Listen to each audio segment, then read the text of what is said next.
عام طور پر ہمارے یہاں یہ تصور پایا جاتا ہے جو بہت حسین ہوتا ہے اسے نظر لگ جاتی ہے، اور یہ کہ نظر شاید دشمنوں کی لگتی ہے، نظر اس کی لگتی ہے جو نظر بھر کے دیکھ لے، اور پیار کی نظر زیادہ لگتی ہے، اور جس کے دل میں زیادہ محبت پیدا اس کی زیادہ نظر لگتی ہے۔ نظر میں یہ تاثیر موجود ہے، نظر جو ہے دودھ پھاڑ سکتی ہے، پتھروں کو چیر سکتی ہے، نظر کے اندر سے ایسی ریز نکلتی ہیں جس کی وجہ سے دوسرے انسان تک جب یہ منتقل ہوتی ہیں تو اثرات چھوڑتی ہیں۔ یہ جو بچیوں کے چہرے پر چھائیاں پڑ جاتی ہیں یا خواتین کے، اس کا سبب نظر لگ جانا بھی ہو سکتا ہے۔ بعض اوقات ایسا ہوتا ہے کہ ایک بچی جو ہے بالکل ٹھیک ٹھاک اچھی بھلی، اچانک اس کے چہرے پر چھائیاں نمودار ہو جاتی ہیں، تو یہ نظر لگ جانے کی علامت رسول اللہ نے اسے قرار دیا۔ حضرت ام سلمہ سے روایت ہے کہ نبی کریم صلی اللہ علیہ وسلم نے ان کے گھر میں ایک لڑکی دیکھی جس کے چہرے پر نظر بد لگ جانے کی وجہ سے کالے دھبے پڑ گئے تھے، یعنی چھائیاں۔ رسول اللہ نے فرمایا اس پر دم کرو کیونکہ اسے نظر بد لگ گئی ہے، تو ایسے میں سے دم ضرور کرنا چاہیے۔ اس کے اور اسباب بھی ہو سکتے ہیں چھائیاں پڑنے کے، لیکن یہ ہے کہ آپ نے جسے دیکھا آپ نے پا لیا کہ یہ نظر بد کی وجہ سے ہی معاملہ ہو۔ اور آپ دیکھیں کتنی ہی صحت مند بچیاں یا بچے ہوتے ہیں کہ بالکل ان کی صحت بھی ٹھیک ٹھاک ہے، ان کے باقی معاملات بھی، لیکن اچانک کوئی بیمار پڑ گیا، کوئی ریزن نہیں، ساری رپورٹس آ جاتی ہیں، کوئی اور ایسا سلسلہ نہیں ہوتا جس سے پتا چلے کہ کوئی بیماری لاحق ہے، لیکن پھر بھی بیماری جو ہے وہ پیچھا ہی نہیں چھوڑتی، ایک شخص سے اٹھا ہی نہیں جاتا۔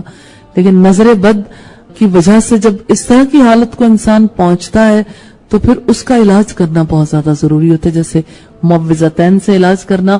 تو دیکھیے اب ہمیں مائکرو ویوز کا تو یقین آ جائے کہ اس کی وجہ سے یعنی ہمیں شعلے دکھائی نہیں دیتے لیکن کھانا پک جاتا ہے، اور ہمیں بہت ساری اور ریز کا بھی یقین آ جائے، جیسے جو ریز انسان دریافت کر چکے ہیں ان میں ایکس ریز ہیں، یا اسی طرح سے بہت ساری اور ریز بھی ہیں۔ اگر کوئی کہتا ہے کہ نظر نہیں لگتی تو اس کا مطلب ہے کہ عقل کی کمی ہے، کیونکہ جس چیز کو کسی نے نہیں دیکھا تو کم از کم یہ دیکھے کہ جو سچا بتانے والا بتا رہا ہے، صادق ہے، جس کے دشمنوں نے بھی اعتراف کیا تھا کہ اس کی بات سچی ہے، تو اس کی بات پر ضرور بیلیف کرنا چاہیے کہ نظر کا لگنا برحق ہے۔ اور پھر اسی طرح حضرت عائشہ سے روایت ہے کہ آپ نے فرمایا اللہ سے پناہ مانگو بے شک نظر حق ہے۔ ابن ماجہ کی روایت ہے 3508، جس سے ہمیں یہ پتا چلتا ہے کہ نظر بد سے بچنے کے لیے اللہ کی پناہ مانگنے کی ضرورت ہے۔ حضرت ابو ہریرہ سے مروی ہے کہ رسول اللہ نے ارشاد فرمایا والعین حق، عین آنکھ کو کہتے ہیں، نظر کو کہتے ہیں کہ نظر کا لگنا حق ہے۔ ابو داؤد کی روایت ہے 3879 نمبر پر، 3879 نمبر پر۔ حضرت عامر ربیعہ سے روایت ہے رسول اللہ نے فرمایا نظر حق ہے، اور یہ روایت ابن ماجہ میں 3506 نمبر پر۔ اور حضرت ابو ہریرہ سے بھی یہی روایت ہے العین حق، نظر لگنا حق ہے، ابن ماجہ کی روایت 3507 اور 509 نمبر پر ہے۔ حضرت ابو سعید سے روایت ہے کہ رسول اللہ پناہ مانگتے تھے جنون کی نگاہ سے، پھر آدمیوں کی نگاہ سے۔ جب یہ دونوں صورتیں اتری قل اعوذ برب الفلق اور قل اعوذ برب الناس، تو آپ نے ان دونوں کو پڑھنا شروع کیا اور ان کے سوا اور دعائیں چھوڑ دیں۔ ابن ماجہ کی روایت ہے 3511، جس سے ہمیں یہ پتا چلتا ہے کہ نظر لگ جایا کرتی ہے۔ تو نظر لگ جائے تو کیا کیا جائے؟ بچوں کو بہت زیادہ نظر لگتی ہے لیکن بڑے بھی مستثنا نہیں ہیں، تو نظر لگ جائے تو کیا کریں؟